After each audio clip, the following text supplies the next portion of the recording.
Happiness is a not point to reach, it's a way of traveling through life.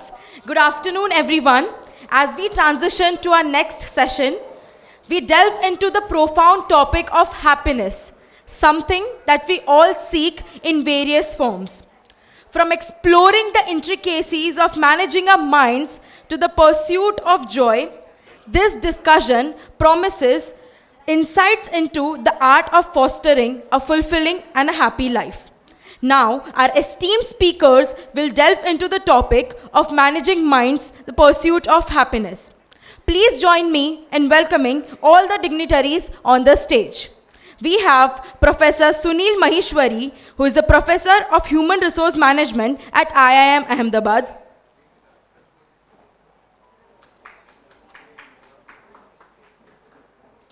Next, we have Ms. Itish Shukla. She is a clinical psychologist by profession.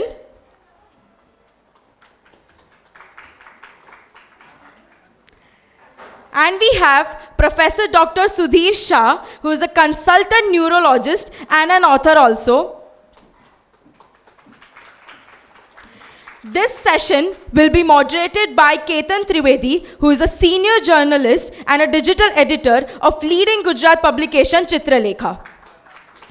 Let's give a huge round of applause for all the dignitaries. I hope you all enjoyed the session. Thank you so much. Over to you, speakers.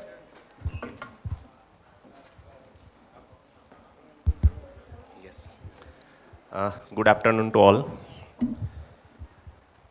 हमारे साथ जो panelist बैठे हुए हैं सब अपने अपने क्षेत्र में एक्सपर्ट्स हैं. तो जो आज की हमारी टॉपिक है it is about happiness.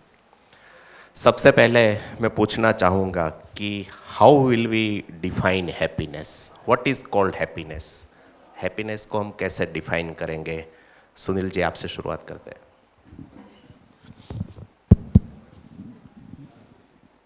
Happiness की जो डेफिनेशन आपने बोला, I will draw this lesson from Bhagavad Gita. And Bhagavad Gita chapter 18, and if you look at shlok 37, 38, 39, Lord Krishna says what is happiness, and I directly quote from there. In 37th shlok भगवान कृष्ण बोलते हैं, इतद अग्रे विषमिमव परिणामे अमृतो उपमम तत्सुखम सात्विकम प्रोक्तम आत्मबुद्धि प्रसादजम. ऐसा experience जो शुरू में आपको विष जैसा लगे लेकिन अंत में जो आपको अमृत तुल्य लगे, right, that is the true and सात्विक हैप्पीनेस. और इसको थोड़ा सा इलेबोरेट करूँगा, 2-3 मिनट लगेंगे, थोड़ा सा इलेबोरेट करूँ. हमारी जो लाइफ है ना, इसमें जो मैक्सिमम हम लोग पेन, जो अपोजिट ऑफ हैप्पीनेस है, जो एक्सपीरियंस करते हैं, वो इसलिए करते हैं क्योंकि हमारी लाइफ में जो हमारे सर्वेंट्स हैं कहीं ना कहीं हम उनको अपना मालिक बना लेते हैं. Right. And the most important servants of our life are our senses. Right. हमारी आईज है, उनका काम है चारों तरफ देख के हमें मैसेज दें कि भाई आसपास ये है. कानों का काम है साउंड सुन के हमें मैसेज दें, माइंड में प्रोसेसिंग करें. जीभ का काम है हमें टेस्ट बताएं कि भाई ऐसा टेस्ट है, और उस डाटा को माइंड में प्रोसेस करके हम अपने डिसीजन लें. पर ये हमारे सेंसर्स क्या है, हमारे से डिमांड करना शुरू कर देते हैं. आंखें बोलती हैं मुझे ये म्यूजिक, ये पिक्चर दिखा. कान बोलते हैं ये म्यूजिक सुना. और जीभ बोलती है मुझे ये टेस्ट करा. और वो टेस्ट कराने के लिए हम चारों तरफ घूमते रहते हैं. And that is where lord Krishna says, जब आप अपने सर्वेंट्स को काम पे लगा देते हैं, जब आप अपने सेंसर्स को, आँखों को वो काम कराएं जो आप चाहते हैं, कान से वो कराएं जो आप कराना चाहते हैं, माइंड को उसमें लगाएं जो कराना चाहते हैं, उस वक्त आपके सेंसर्स बोलेंगे यार what kind of life is this, ये मेरे से इतना काम करा रहा है. लेकिन जब वो वर्क हो जाता है उसके बाद जो सुख मिलता है, that is the true happiness. और इसमें उन्होंने तामसिक सुख भी बोला है. तामसिक सुख कौन सा है? जो शुरू में तो बहुत प्लेजर लगे और बाद में लगे पेन. राइट.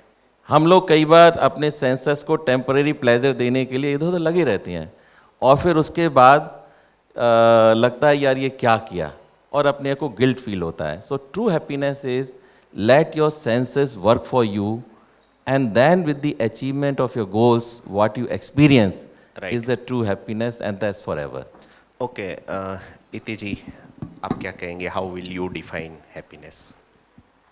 मैं कहूँगी कि हैप्पीनेस जो है वो सिचुएशन और पर्सन टू पर्सन में वेरी करता है। वाराई करता है, राइट? कौन कैसे किस सिचुएशन को देख रहा है, वो क्या चाहता है या वो क्या करना पसंद करता है, और फिर उसमें से जब वो उसको कर लेता है तब उसको कैसी फीलिंग आती है।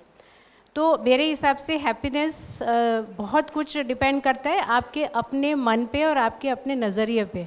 एक छोटा सा उदाहरण दूंगी यहाँ पर, to give an very simple example, कि suppose if a poor person who is a daily wager, and that particular day if he earns well, I think that would be happiness for him, because he is able to survive, or he can give enough meal to his family, right? For some other person, अब चलो ये मैं अपना ही example ले लूँ, as a psychologist मेरे office में आने वाला हर बंदा उदास या एक हेल्पलेस फील कर रहा है, लेकिन जब वो आने के बाद, सेशन लेने के बाद, अगर वो उस रूम से हंसता हुआ एक उम्मीद लेके मेरे रूम से बाहर निकलता है, मेरी ऑफिस से बाहर निकलता है, तो वो मेरे लिए और उसके लिए, दोनों के लिए हैप्पीनेस के पल होते हैं, right? So I think happiness एक बहुत ही ऐसी बात है या ऐसी फीलिंग है, ऐसा इमोशन है जो डिपेंड करता है कि कौन सी सिचुएशन में आप क्या कर रहे हो और आप उससे कैसे उसे आप पाल React लेते करते हैं, हो। तो डेफिनेटली वो शायद हैप्पीनेस हो सकता है। ये मेरा अपना एक नज़रिया है। राइट, दोनों के नज़रिए हमने सुने। सुधीर भाई, आप क्या कहेंगे? हाउ? बात सही है कि जैसे हमारे शास्त्रों में भी लिखा है और विज्ञान भी आज मानता है कि there are 3 different levels of happiness, and happiness does not lie in one particular area of brain.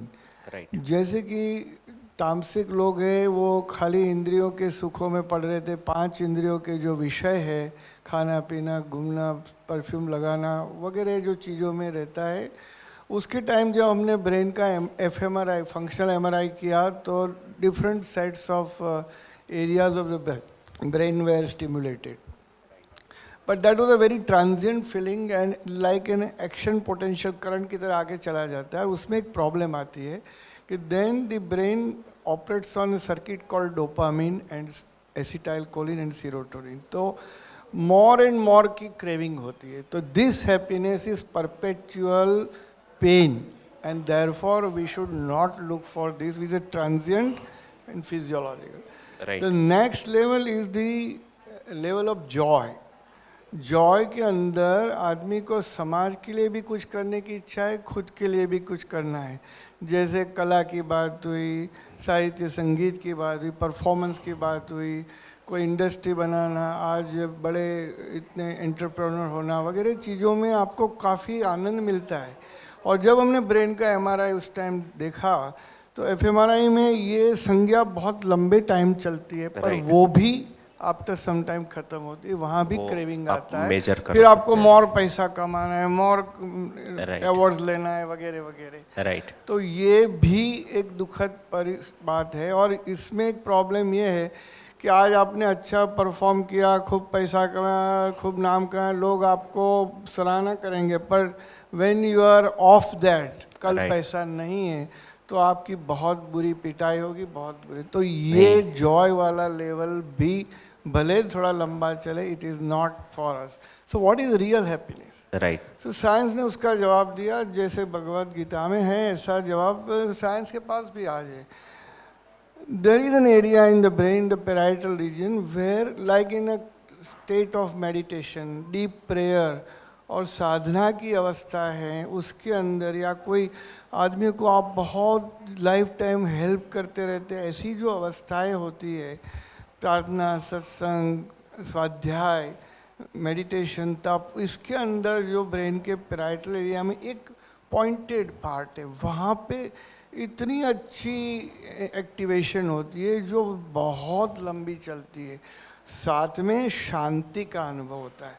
Right, तो द बॉटम लाइन इज, जो सुख आपको साथ में शांति देता है वही सच्चा सुख वही है, उसमें क्रेविंग नहीं होना चाहिए। राइट, एंड मोर इम्पॉर्टेंट कि ये जो सुख जो चालू होता है वो शरीर के कोश कोश के अंदर पहुंचता है।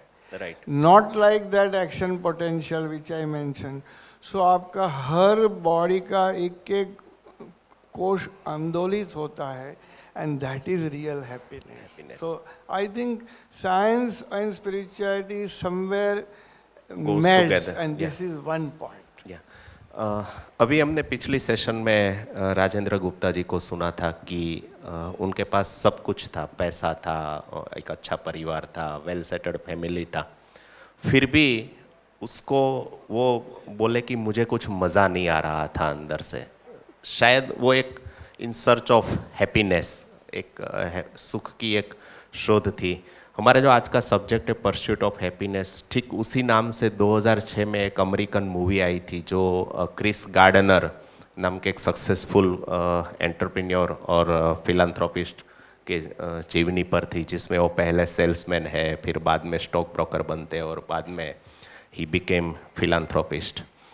जितनी सारी मोटिवेशनल किताबें हैप्पीनेस पर, आजकल तो मोटिवेशनल ज्ञान व्हाट्सएप में काफ़ी उपलब्ध है, जितना सारा ज्ञान हमारे पास आता है, जितनी सारी किताबें, जितने भी मोटिवेशनल स्पीकर्स को हम सुनते हैं, सब में एक चीज़ कॉमन है कि only money, success and status can't buy happiness. सिर्फ या तो आपके पास पैसा है, या तो आपके पास सक्सेस, पोजीशन है, स्टेटस है, वो आपको हैप्पीनेस नहीं दे सकता। What would you say, Sunil ji? Can money, status and success buy happiness? That's a very interesting question. मैं आपको बताऊं कि हमारी लाइफ में we are confused very often, and the confusion is between ends and means. जैसे मैं आपको example दूं, और ये मैं अक्सर कर कोट करता हूं कि if we want to gain knowledge in life, then we are supposed to read plenty of books. जितना किताब पढ़ेंगे नॉलेज बढ़ेगी. Knowledge is the end, books are the means. अभी एक इंसान जिसको बहुत नॉलेज की ख्वाहिश है, ही स्टार्ट्स बाइंग बुक्स. वो हर जगह जाते हैं, हर बुक सेलर पे, हर पब्लिशर पे, लाइब्रेरी में, एंड ही कलेक्ट्स 30-40,000 बुक्स. देखता है कि मेरी पर्सनल लाइब्रेरी में 40,000 30,000 किताबें इकट्ठी हो गई, एक से एक अच्छी किताबें, लेकिन इतना बिजी हुआ कि पढ़ एक भी किताब नहीं पाया. Right. Now, does it make sense? And I think that's where the whole issue is. We should know that money, status, power, they are very important means. If you want to make something big in life, then these means cannot be overestimated. They remain very critical. If we aim something big, but then we should not end up with accumulating only the means. We should deploy those means in the larger purpose of life. Right. And I think that purpose becomes very important. Problem क्या होता है कि हमें हमारा larger purpose पता नहीं है, हम ये means इकट्ठे करते रहते हैं पूरी ज़िंदगी, और फिर समझ में नहीं आता ये क्या किया actually, and then we feel very depressed. So identify a big purpose, उसके लिए खूब power, status, money earn करो अगर ज़रूरत है, और उसको deploy करो, you will feel very very happy. That's what it is actually. It's a clear indication of lack of purpose in life, where this money, power can be usefully or meaningfully deployed. Right. इति जी, as a practising psychologist, आपके पास तो बहुत सारे ऐसे cases आते होंगे जिसमें not only कि कोई गरीब और दुखी है वो ही आपके पास आता है, उनको ही समस्या है, पैसे वालों के पास है, सक्सेसफुल लोगों के पास है। तो जो लोग आपके पास आते हैं, जिनके पास पैसा है, पावर है, सब कुछ है, फिर भी वो दुखी है, आपने कुछ भी तो ऑब्जर्व किया होगा ऐसे केसेस से, क्या कहेंगे आप? बहुत सही सवाल किया है आपने कि बहुत से ऐसे लोग हैं जिनके पास हद से ज़्यादा सुख सुविधाएं हैं, लेकिन मन के अंदर खुशी नहीं है. कॉमन कंप्लेन होता है I feel empty from with in, कि सब कुछ है हमारे पास लेकिन हमारे पास सिर्फ एक चीज़ नहीं है. जैसा सर कह रहे हैं, मन की शांति भी नहीं है, खुशी भी नहीं है. तो वहाँ पर तकलीफ़ क्या है, फिर क्या चीज़ है जो उनको खुशी नहीं देती है? तो एज अ साइकोलॉजिस्ट जो हम लोग जो नोटिस करते हैं वो होता है इमोशंस, ओवर सेंसिटिव होना या फीलिंग्स इतनी ज़्यादा है. तो हर्ट फीलिंग्स जमा किए हुए बैठे हैं वो लोग. तो जब हर्ट फीलिंग्स जमा हो जाती है ना अंदर, तो क्या होता है, आपके पास बहुत कुछ है एंजॉय करने के लिए, लेकिन आप उन चीज़ों को पकड़ के बैठे हैं जिसका आपकी वास्तविक ज़िंदगी से या आपके आज से उसका कोई सरोकार नहीं है, right? there isn't any requirement there, but still that person keeps on getting stuck. There is a stagnation period जिसे हम कहते हैं, जिसको लेके वो व्यक्ति आगे बढ़ता ही नहीं है। उसने सब कुछ हासिल कर लिया होगा, जिसे हम कहते हैं अपने एक फाइनेंशियल लेवल पे है, सक्सेसफुल भी है, लेकिन कुछ ऐसी चीज़ें हैं जो उसके मन में फंसी हुई है, और वो एक कारण बन जाता है कि वो हर हालत में भी किसी भी स्थिति में, जैसे रात को भी नींद नहीं आ रही है ठीक से, राइट? यानी एसी चल रहा है, बड़े अच्छे से कमरे में बैठे हैं, सब कुछ है, लेकिन वहाँ पर सुख नहीं है। मटेरियलिस्टिक लाइफस्टाइल तो है, लेकिन सुख फिर भी नहीं है। तो ऐसे लोग जब आते हैं तो हम as a psychologist, the first thing that we need to work is to find out what is the root cause there, what is making them so upset and so unsatisfied. कहीं पर वो कंटेंटमेंट भी नहीं है। Like satisfaction होना बहुत ज़रूरी होता है ना, एक स्टेज पे जाके आपको कहीं ना कहीं रुकना होता है कि okay I have achieve this now, so let me enjoy this achievement. वो भी नहीं करते हैं, राइट? उनको एक स्टेज के बाद दूसरे स्टेज पे पहुंचना है, और आगे पढ़ना है और आगे बढ़ना है। अच्छी बात है, स्काई इज़ द लिमिट, हम हमेशा आगे बढ़ सकते हैं, उसमें कुछ भी गलत नहीं है, लेकिन आप जिस स्थिति में बैठे हैं कम से कम उस पल को तो एंजॉय कर लीजिए।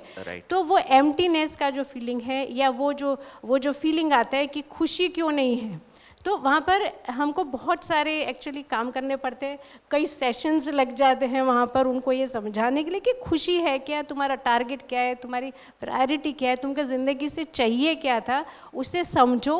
और हो सकता है कहीं पर कुछ साइकोलॉजिकल डिफ़िकल्टीज़ या डिसऑर्डर आ गया है वहाँ पर, तो कई बार हमें वो उस पर भी काम करना पड़ता है। और फिर हो सकता है कि धीरे धीरे कहीं पर उसके मन में ये बात क्लिक हो जाए अगर, तो नेचुरल हो सकता है with in a period of time उसे वो खुशी मिलने लगे जिसकी तलाश में वो भटक रहे, और जिस चीज़ को पाने के लिए फिर वो हमारे पास आ गए कि चलो साइकोथेरेपी से कहीं पर कुछ फ़ायदा हो जाएगा।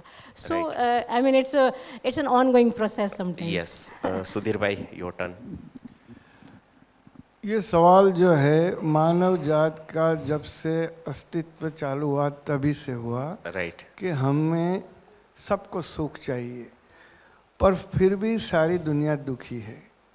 भगवान बुद्ध से लेके महावीर, जीसस से लेके राम कृष्ण, सभी ने ये प्रश्न को देखा और उनकी तरह देख के जो जवाब देने की कोशिश की, वो चाहे आपको भगवद गीता में मिलेगा, भागवत जी में मिलेगा, सब जगह आगम में मिलेगा, त्रिपिटक में मिलेगा।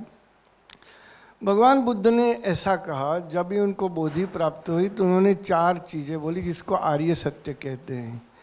पहला सत्य ये बोला कि that there is a problem, मतलब दुख है, सही बात है, we should accept, everybody is unhappy. Then he said if there is a problem there has to be a cause, right, तो वो कॉज है, ये बात भी सही है। Then he mentioned if there is a cause, there has to be a way. तो ये कारण का जवाब भी होना चाहिए। और then he said, चौथा आर्य सत्य कहते हैं कि if there is a way, then if you follow that, you will get rid of the problem. Right. तो हम लोग जो ढूंढते हैं कि हमारा दुख का कारण है, तो उसमें बहुत सुपरफिशियल बातें देखते हैं। पहला तो फिजिकल लेवल पे देखते हैं कि मेरे पास शरीर अच्छा नहीं है, या पैसा कम है, मित्र कम है, हमारे रिलेशनशिप में प्रॉब्लम है। मेंटल लेवल पे जाते हैं तो कुछ और ढूंढते हैं कि भाई ये ऐसा हुआ, वैसा हुआ, इसने मेरे साथ ये किया, फलाना ढिकना।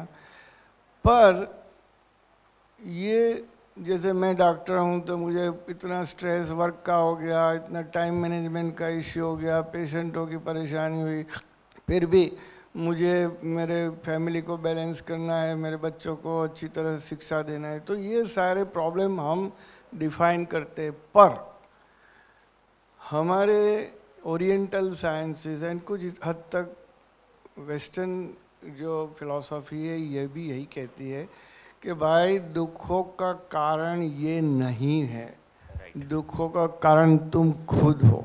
राइट, उसने 5 चीज दी। Right. I take 2 minutes just. या please. One is your thoughts. तुमको जो दुखी करता है तुम्हारे विचार, किस टाइप के विचार लेके तुम घूमते हो। हमारा जो विश्व है, मेरा विश्व, मैडम का विश्व, साहब का विश्व अलग है, क्योंकि मैं मेरे विचारों से मेरा विश्व एक बनाता हूँ, और जिस तरह का मैं इसको फीडबैक देता हूँ, जिस तरह की विचार की क्वालिटी, ऐसा मेरा विश्व बनता है। तो सही है। दूसरी बात आती है मेरे विकार, जैसे मुझे क्रोध आया, किसी की ईर्ष्या हुई, किसी से प्यार आया, ये जो मेरे विकार है वो भी मेरे दुख के मेन कारण है। तीसरा मेरी इच्छा है, अनंत इच्छा लेके मैं घूमता हूँ, मुझे 2 गाड़ी है तो 4 लेनी है, अपना, तो दैट डिवाइड्स माय हैप्पीनेस। सो तीसरा कारण ये बताया गया। चौथा कारण मेरा एटीट्यूड, किसने मेरे साथ ऐसा कहा या किया तो उसका मैंने किस तरह से प्रतिभाव दिया, वो मेरा वलन जो है, that is also most important, that define. In fact life is only 10% what happens to us, 90% how we react to it, that is what is most important. Right. So ये सारी चीज़ें हुई, और फिर जो मन है भूतकाल और भविष्यकाल में घूमता है और डबलिंग करता रहता है, ये द्वंद्व में, वो दुखों का कारण है। भाई साहब, दुखों का कारण बाहर नहीं है। ये अगर हम छोटी उम्र से भी जान जाए तो हर एक चीज़ के पीछे हमारा क्या रोल है वो समझ जाएंगे, और इसके ऊपर काम करना शुरू करेंगे, तब जाके सुख की प्राप्ति होगी। मैंने इसी पर एक किताब अभी लिखी जो अभी ही पब्लिश हुई, सुखोपनिषद। वैसे तो आपने 108 उपनिषद के बारे में सुना होगा, ये शायद आपके लिए 109 का सुख के लिए एक अलग सुख का उपनिषद। जिस तरह से हम बात कर रहे हैं, हम we are craving for materialistic things. हमारी पूरी लाइफस्टाइल है वो काफ़ी मटेरियलिस्टिक हो चुकी है। लेकिन जितनी बार हम हैप्पीनेस इंडेक्स की बात करें, और जो कंट्रीज़ हैप्पीनेस इंडेक्स में टॉप पर है उस पर हम नज़र करें, स्कैंडिनेवियन कंट्रीज़ हो, भूटान हो, फिनलैंड, सब जगह एक चीज़ कॉमन है कि वो लोग प्रकृति के साथ जीते हैं। और हम जो मटेरियलिस्टिक वर्ल्ड में है, जो ज़्यादा डेवलपमेंट ये वो कर रहे हैं, हम लोग काफ़ी प्रकृति को डिस्ट्रॉय करके हमारी जो लाइफस्टाइल है उसको आगे बढ़ा रहे हैं। आपको क्या लगता है कि to live with the nature और to live in the harmony with the nature can help happy रहने के लिए? ये बड़ा इंटरेस्टिंग है, एंड इनफैक्ट व्हाट जो अभी डॉक्टर साहब ने बोला, I will elaborate on this, कि खुश रहने के लिए इंसान को थोड़ा स्पिरिचुअल होना पड़ेगा। राइट। और स्पिरिचुअल का मतलब सैफरन क्लोथ से नहीं है। Yes. Spiritual is a mindset, और उसका सबसे इम्पॉर्टेंट डायमेंशन स्पिरिचुअल का होता है इंटरकनेक्टेडनेस। राइट।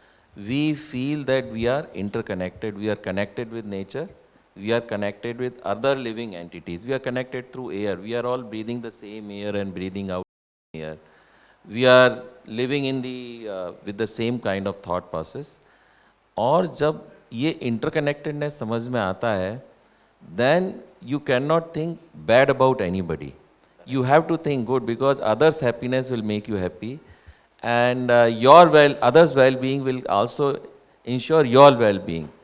तो ये जिसने इंसान को इंटरकनेक्टेडनेस समझ में आया, and they start working with compassion with others, happiness अपने आप होने लगेगी, आने लगेगी। प्रॉब्लम क्या है कि अब हम इतने मेटलिस्टिक उसमें सिर्फ अपने बारे में सोच रहे हैं और उस कनेक्टेडनेस को भूलते जा रहे हैं। Right. And that is causing the problem.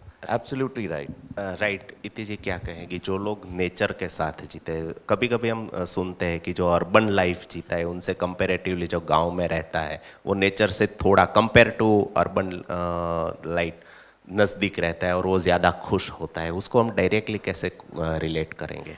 देखिए, बहुत सारी there are lot of researches which has been taken place कि स्पेसिफिकली अगर हम डिप्रेशन के पेशेंट की बात करें तो हम कई बार देखते हैं कि जब वो नेचर के साथ में थोड़ा सा इन्वॉल्व होने लगते हैं, जैसे बाहर खुली हवा में जाके एक्सरसाइज करना या जॉगिंग करना, रनिंग करना, तो उनका जो डिप्रेशन है जो फर्स्ट लेवल पे है, ऑफ कोर्स कई बार उनको मेडिकेशन तो लेना ही पड़ता है अगर वो बहुत आगे वाले स्टेज पे पहुंच चुके हैं, क्योंकि उस स्टेज पे जाने के बाद ऐसा हो जाता है कि they just don't feel like doing anything, right? Even if they want to go ahead with their, nature, or they want to go for a walk, or they want to go for a jogging or some exercise, they are not able to do it. But at the initial stages, जैसा आपने पूछा है कि अगर nature के साथ में जुड़े रहते हैं तो डेफिनेटली उसका बहुत फ़ायदा होता है. खुली हवा में जाना, जैसे हम पुराने ज़माने में हमारे जो हम शुरू से कहते हैं कि सुबह उठना, सूर्योदय के दर्शन करने से ही बहुत फ़र्क पड़ता है, जो आज के समाज में ये यंगस्टर्स नहीं करते हैं. उनकी सुबह शायद 12 बजे होती है या 2 बजे होती है दोपहर के, और रात भर वो नेटफ्लिक्स और यूट्यूब देखते रहते हैं या जो भी करते हैं मुझे नहीं पता. लेकिन सुबह उठना ही अपने आप में बहुत अच्छा होता है. सुबह उठ के कसरत करना, सुबह उठ के प्रार्थना करना, सवेरे उठ के मेडिटेशन करना, ये सारी चीज़ें हमारे संस्कार में रही है और हमें शायद उसी में जाने की ज़रूरत है. तो वो बट ऑब्वियस हम नेचर से अपने आप जुड़ जाते हैं, क्योंकि हम सुबह उठ के ही सूर्योदय के दर्शन करते हैं, है ना. और फिर बगीचा है, बाहर जो भी पार्क है, अगर आप उसमें जाते हैं, टहलने जाते हैं, आपकी आंखों की रोशनी, आपके दिमाग का, आपका दिमाग शार्प होता है. ये सारी चीज़ें प्रूव हो चुकी है, उसके ऊपर बहुत सारी रिसर्च हो चुकी है. तो बट ऑब्वियस ये चीज़ें उस पर नेचर के साथ में जुड़ जाने से ये सारी चीज़ों के बहुत फ़ायदे होते हैं. और जो इस बात को नहीं समझ रहे, जैसे हमारी आज की जो यंग जनरेशन है, पूरा दिन कमरे में बंद रहते हैं. हमारे पास कंप्लेंट्स आती है, इस तरह के पेरेंट्स आके कहते हैं कि पूरा दिन कमरा बंद करके बैठे रहते हैं, लेके लैपटॉप लेके बैठे हैं. Virtual life they are getting more attached to virtual life, and in spite of insisting or telling them that hey, look, this is creating a fog in your brain, your sharpness is going down, they still do not understand. They take it otherwise. When parents insist that hey, come on, let us go for a walk, at least if they cannot wake up in the morning, चलो evening में ही बाहर निकल जाते हैं या कहीं park में चले जाते हैं. They somehow just they don't understand, they don't realize the importance of nature. Sudhir भाई, इति जी ने एक अच्छी बात बताई कि डिप्रेशन के लोगों को मेडिकेशन के स्टेज पे जाने से पहले यदि वो प्रकृति के साथ जीना शुरू करे तो somewhat up to some extent एक हेल्प मिल सकती है रिकवर होने में. मेडिकली आप क्या कहेंगे, किस नज़रिए से इस चीज़ को देखेंगे कि does it really help? Yes. In fact meditation पे हमारे ग्रुप की खुद की रिसर्च काफ़ी है, और मेडिटेशन से जो फ़ायदा होता है वो फिज़िकल लेवल पे हेल्थ के बारे में तो है ही, interpersonal relationship, job performance, peace and relief of psychosomatic जो डिजीज़ है, जैसे अस्थमा है, एलर्जी है, ओबेसिटी है, स्लीप डिसऑर्डर है, पेन है, रूमेटिज्म है, उसमें तो काफ़ी फ़ायदा होता है. तो आप सब जानते हैं, नहीं तो आप नेट पे से पढ़ लेना. पर हम लोगों को जो मेरा जो रिसर्च था प्रोफेसर एंड्रयू न्यूबर्ग के साथ, उसमें हमने देखा कि there are 3 important things. I am sure the young guys would love this part. उसमें सबसे पहले हमने देखा कि जो ब्रेन का ये प्री फ्रंटल लोब है, जहाँ हमारी प्रज्ञा है, इंटेलिजेंस है, हायर मेमोरी, कॉग्निशन है, वो यहाँ से आती है. बंदरों में ये पार्ट डेवलप नहीं हुआ है हमारे पूर्वज में, और हमारे पास सीधा आ गया. तो मानव जात आज विश्व पे राज कर रही, उसका कारण ये प्री फ्रंटल लोब. तो मेडिटेशन के दौरान ये जगह पे काफ़ी ब्लड फ्लो बढ़ता है, 30 to 40%. एंड जो आदमी डेली मेडिटेशन फॉर ईयर्स करता है, उसकी प्रज्ञा, ग्रहण शक्ति, executive power, intelligence in general, memory, communications, language, वो सारी चीज़ें बढ़ती जाती है. तो that is one important thing of meditation. Second, सबसे अहम बात जहाँ तक मेरा ताल्लुक़ रखता है, हैप्पीनेस की बात करें तो लेफ्ट पैराइटल एसोसिएशन एरिया जो है ब्रेन का, वो हमारा ओरिएंटेशन टू टाइम, प्लेस और पर्सन का एरिया है. और वहाँ पे ब्लड सर्कुलेशन मेडिटेशन के टाइम एकदम शन हो जाता है, बिल्कुल कम हो जाता है. तो आदमी की जो इच्छाएं हैं, विकार है, दूसरों के प्रति की जो भावना है, वलन, एटीट्यूड, जो सारी चीज़ें हैं यहाँ से मैनिफेस्ट होती है. उसके बदले ये कम हो जाता है और ये यूनिवर्सल माइंड के साथ जुड़ जाता है. So that's an important thing. जो दुख का कारण मैंने बताया वो यहाँ से स्टार्ट होता है. वो during deep meditation it gradually decreases, so you are a different person. And third important denominator is our pulse, blood pressure, respiration, वगैरह, all autonomic activities go into parasympathetic mode. That is called yogic mode. Right. And therefore, person becomes blissful and peaceful. Right So जो psychosomatic disease है वो यहाँ से आते हैं, वो Yeah. बंद हो जाते बंद हो हैं. जाते तो साहब मेडिटेशन तो बहुत अद्भुत चीज़ really है, helps. हमारा वो खजाना है इंडियन ओरिएंटल स्क्रिप्चर्स के अंदर, और वेस्टर्न लिटरेचर में भी बहुत जगह मेडिटेशन मेंशन किया है, जैसे सूफी ध्यान है वगैरह. पर इंडियन स्क्रिप्चर्स के अंदर जो बताया गया है वो तो अद्भुत है. और आप सबको मेरा अनुरोध है कि रोज़ कुछ नहीं तो आधा घंटा व्हाट्सएप में से निकाल के मेडिटेशन में डालो. राइट हमारे एक गुजराती बहुत बड़े राइटर हैं चंद्रकांत बख्शी, उन्होंने एक बहुत खूब लिखा है कि व्यक्ति को जीवन में किसी ना किसी एक स्पोर्ट और किसी ना किसी एक कला से जुड़े रहना चाहिए, क्योंकि स्पोर्ट है वो आपके शरीर को तंदुरुस्त रखेगा और जो कला है वो आपके दिलो दिमाग को तंदुरुस्त रखेगी.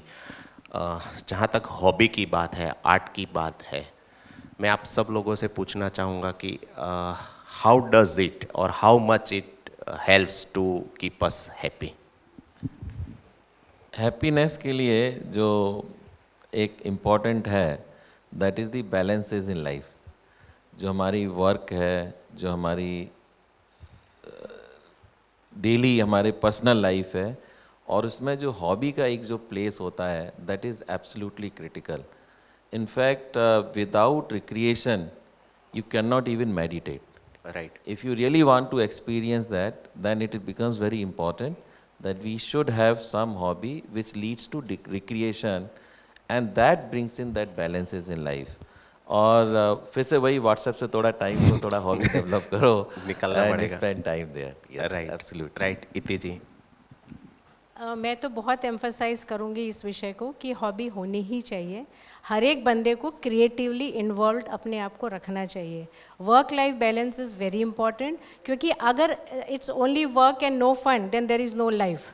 राइट. सो ये जो आजकल जिस तरह से हो रहा है, जैसे बहुत ज़्यादा काम में इन्वॉल्व हो रहे हैं, या जो भी कॉरपोरेट जो कल्चर हो गया है अभी के रात के 2 बजे भी 12 बजे भी लोग ईमेल के रिप्लाई दे रहे हैं, I think this is out right rubbish, because that is creating lot of mental health issues across the globe, not only in India.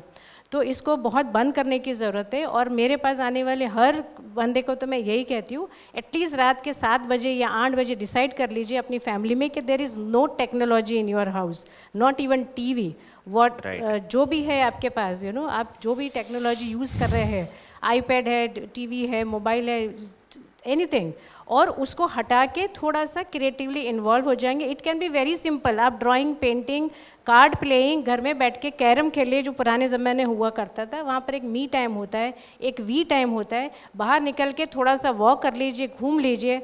हाँ, ये बात भी सही है कि शायद हमारे पास घूमने की जगह भी नहीं बची है अभी, इतनी क्राउडेड हो गया है, हमारी सिटीज़ तो बिल्कुल ही बर्बाद हो चुकी है.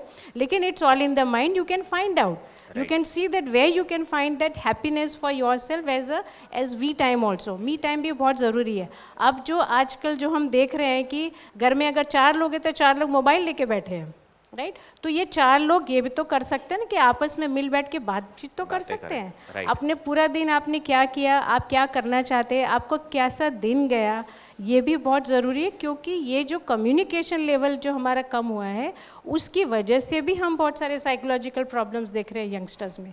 तो हॉबी का होना, इट इज़ ऑल देयर कि आप उसको अपने इंटरेस्ट के हिसाब से डेवलप कर लीजिए. It can be anything, not necessarily कि कुछ एक्टिवली कहीं पर जाके, जैसे लोगों को हो गया कि बाहर जाके हॉबी क्लासेस ज्वाइन करना है, लोगों के पास पैसे नहीं है, फाइनेंशियल इश्यूज़ है. ज़रूरी नहीं है कि आपको कहीं बाहर जाके कुछ करना है. आप अपने हिसाब से अपने इंटरेस्ट की कोई चीज़ को डेवलप कर लीजिए, and definitely they can that hobby होने से या क्रिएटिवली माइंड को डाइवर्ट कर लेते हैं अगर, तो उससे कई बार हम देखते हैं कि मेंटल इश्यूज़, फिज़िकल इश्यूज़ नहीं डेवलप होते हैं.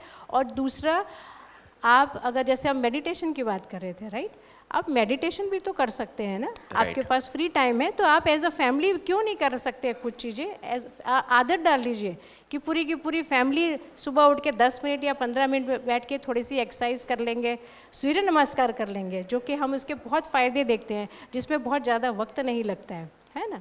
तो ये कुछ चीज़ें हैं बहुत सिंपल सी है, जिसके लिए कोई बहुत टाइम नहीं निकालना होता है। जैसे लोगों को कंप्लेन होती है हमारे पास टाइम कहाँ है, ऐसे अगर आपको टीवी देखने का टाइम है, आपको व्हाट्सएप में बैठ के इंस्टाग्राम के रील स्क्रॉल करने का टाइम है, तो अपने शरीर और अपने दिमाग को शांत रखने के लिए आपके पास टाइम होना चाहिए। तो hobby definitely plays a very important role for our physical and mental health both.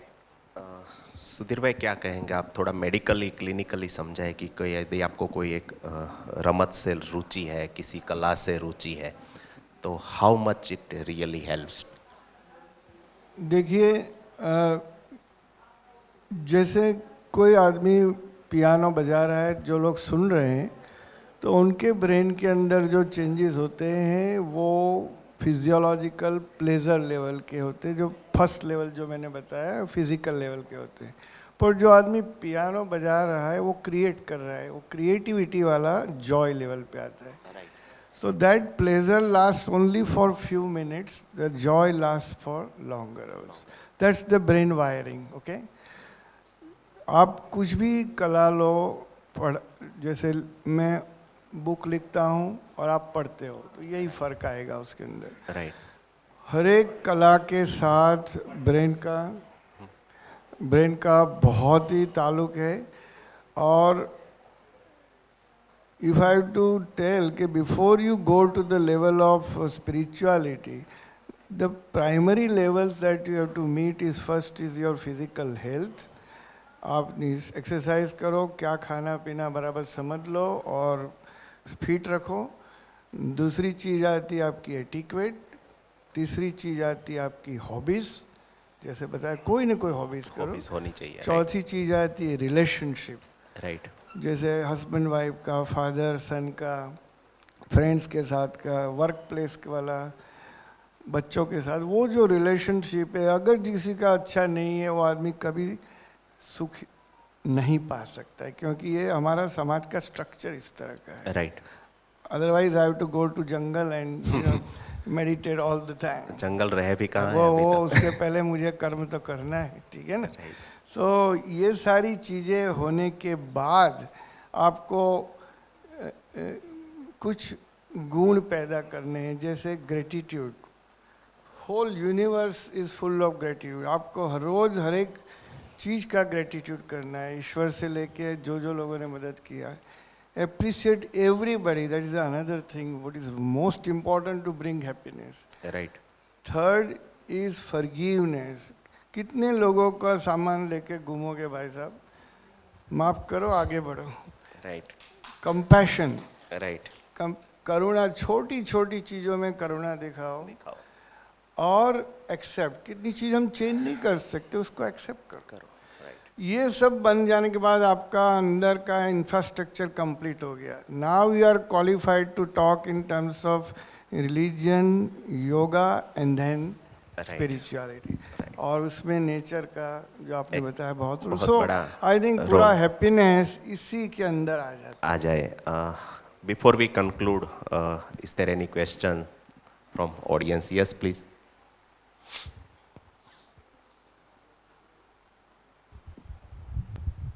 Sir actually मैं ऐसा सोच रहा हूँ कि मेरे पास कुछ होता है, पर मैं जैसे मुझे कुछ काम करना है और कहाँ पे ऐसा होता है कि मैं नहीं कर सकता, और मुझे थोड़ा जैसे फॉर एग्जांपल मुझे वॉलंटियर बनना था, तो पर 2 दिन से मैं कर रहा था कि मुझे वॉलंटियर करनी है, पर क्या मेरे से गलती हुई, वो सोचते ही मेरा माइंड इतना डिस्टर्ब हो रहा है कि वो गलती ही सोचता रहा हूँ और मैं कुछ सोच ही नहीं पा रहा हूँ कि मैंने क्या गलती की है। तो ईपीजी और साइकोलॉजिकल मैंने ड्रामा में भी काम किया है, पर डिस्क्रिमिनेशन मेरे साथ बहुत हुआ है, पर मैं वो आपने बोला माफ़ नहीं कर, मैं किसी को माफ़ नहीं, मैं क्यों मेरे साथ ऐसा हो रहा है, क्यों मेरे साथ yes, Iti ji will Yeah. Answer your question. आप जो सवाल पूछ रहे हैं, आप बैठ जाइए प्लीज़, सिट डाउन. देखिए, आपके साथ में जो हो रहा है उसे हम कहते हैं ओवर थिंकिंग, राइट. आप बहुत ओवर थिंकिंग करते हैं, आप बहुत इमोशनल भी हैं, आप सेंसिटिव भी बहुत ज़्यादा हो रहे हैं, और आप कुछ बातों को, जैसे मैंने कहा था, गांठ बांध कर रख लेते हैं, माफ़ नहीं कर पाते हैं, तो आपको भूलना भी होता है कुछ चीज़ें. और अगर आप आज यहाँ तक बैठे हैं तो थोड़ा सा अपने पीछे के अचीवमेंट की तरफ भी ध्यान दीजिए. अगर आप इस लेवल तक आ चुके हैं कि आज आप कुछ कर रहे हैं, आप कुछ बन चुके हैं, आपने जो भी आपका क्वालिफिकेशन रहा होगा, तो उसके लिए भी अपने आप को थोड़ा सा धन्यवाद दीजिए आप, और फिर आप देखेंगे कि आप आगे बढ़ने लगेंगे, है ना. क्योंकि ऐसा नहीं होता है कि आप इमीडिएटली आपकी प्रॉब्लम का सॉल्यूशन आ जाता है, लेकिन आप उसको थोड़ा सा, अपने आप को भी थोड़ा सा, अपने ऊपर इतना जुल्म मत करिए आप. Try to see yourself as a good person, as a kind person, and someone who has achieved and reach till this stage, so definitely you will start progressing. आपकी प्रॉब्लम अगर कॉम्प्लिकेटेड है तो आपको थोड़ा सा ज़्यादा उस पर काम करना पड़ेगा. ये बोल रहे थे हमें कि हमें वॉलंटियर बनना है, और हमने बोला आइए आइए, पता नहीं कुछ Yes, ऐसा that was very nice. सुख नेक्स्ट सुख क्वेश्चन प्लीज. सुख और दुख में यूँ अंतर होता है, सुख और दुख में यूँ अंतर होता है, कहने से थोड़ा सा घटता है, कहने से थोड़ा सा घटता है, और सहने से छूमंतर हो जाता है, सहने से छूमंतर हो जाता है. वाह. Thank you. बहुत अच्छे. Any more question? Okay, so we are concluding. Yeah, yes, please. इनको मैडम को माइक दीजिए प्लीज.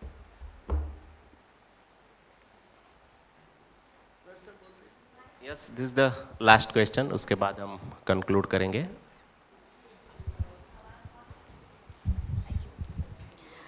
बचपन से एक पंक्ति हम लोग सुनते आए हैं, practice makes a man perfect. तो यहाँ पर आप लोगों ने बड़े सारे प्रैक्टिस के तरीके बताए कि खुश कैसे रहा जाए. इसके अलावा एक बात ये भी बताई जाती है कि 21 दिनों तक अगर हम कोई काम लगातार करते हैं तो उसकी जो निरंतरता है वो हमारे व्यवहार में आ जाती है, हमारी आदत बन जाती है. तो ये मंत्र जो है क्या खुश रहने पर भी काम करता है? क्या हम उसे आदत बना सकते हैं, खुश रहने के लिए एफर्ट्स ना करने पड़े, हम बस खुश रहें? बिल्कुल कर सकते हैं, राइट. लेकिन देखिए, यहाँ पर एक बात और ज़रूरी है. It is not necessary that always you keep jumping and dancing. It is okay to be not okay sometimes, right? It is okay to feel sad sometimes. Accept your emotions, even that is very important. Acceptance is very important because you have to accept कि okay, if something has happened, you are bound to be upset for some time, which is fine. The only difficulty is if it remains for a prolonged period, then there is a problem. So happiness की आप आदत डाल सकते, because if you start seeing all good things even in the wrong situations, you will always remain happy. Last question ma'am. Yes, ध्यान के अलग अलग प्रकार हैं, सहज ध्यान है या अलग अलग संप्रदाय के ध्यान है. तो सुधीर भाई, आपसे क्वेश्चन है कि मेडिकली इजीली किसी को एक्सेप्ट किए बिना, जैसे किसी संप्रदाय में गए बिना, कैसे ध्यान किया जाए, और शायद हो पाए तो 1 मिनट का ध्यान शायद हम सब कर ले. मैडम, इसका जवाब देने के लिए 1 दिन भी काफ़ी कम पड़ेगा. पर मेडिटेशन के 8 प्रकार है. उसमें या तो कोई ऑब्जेक्ट पे मेडिटेशन करो, एक. Number 2 Shravan, that is sound meditation करो. नंबर 3 विचार पर मेडिटेशन करो, कोई अच्छा विचार पकड़ के सारे विश्व का भला हो, जैसे एग्जाम्पल. नंबर 4 श्वास की प्रेक्षा, श्वास जिसको आनापान सती कहते हैं, उसको आगे ले जाओ तो कॉन्टेम्पलेशन में विपश्यना आता है, which is one of the very very structured meditation program, and I recommend for all those who want to really learn meditation. So Vipassana जैसे शरीर प्रेक्षा करना, संवेदना की प्रेक्षा होती है उसमें. बाद में आता है वो 5 जो इंद्रियों के विषय है उसके ऊपर मेडिटेशन करना, सेंसरी परसेप्शन कहते हैं. 7 नंबर पे आता है गाइडेड मेडिटेशन, और 8 नंबर पे concentrating on your own self, is called soul meditation. आप उसमें से बिगिनर हो कोई तो उसको साउंड मेडिटेशन सिंपल पड़ता है, देन ऑब्जेक्ट मेडिटेशन, देन श्वास प्रेक्षा. ठीक है. इसके साथ मैं खास उमाकांत भाई और नंदा साहब और सबका बहुत शुक्रिया अदा करना चाहता हूँ हम सब पैनलिस्ट की ओर के।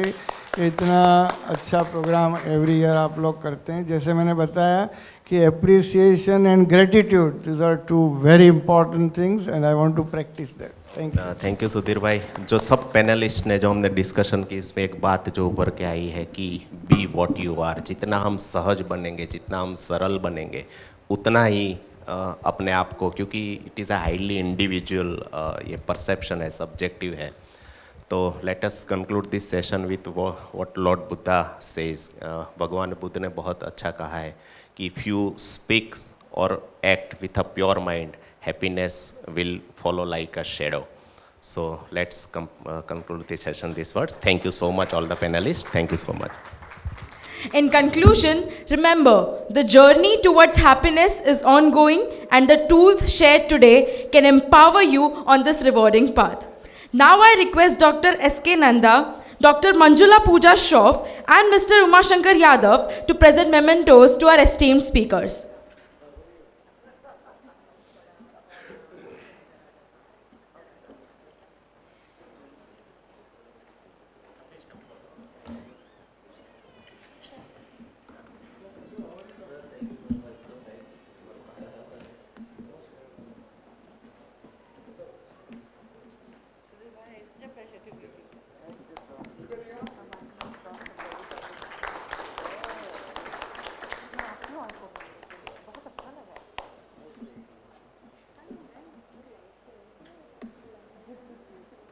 नहीं दे रही थी।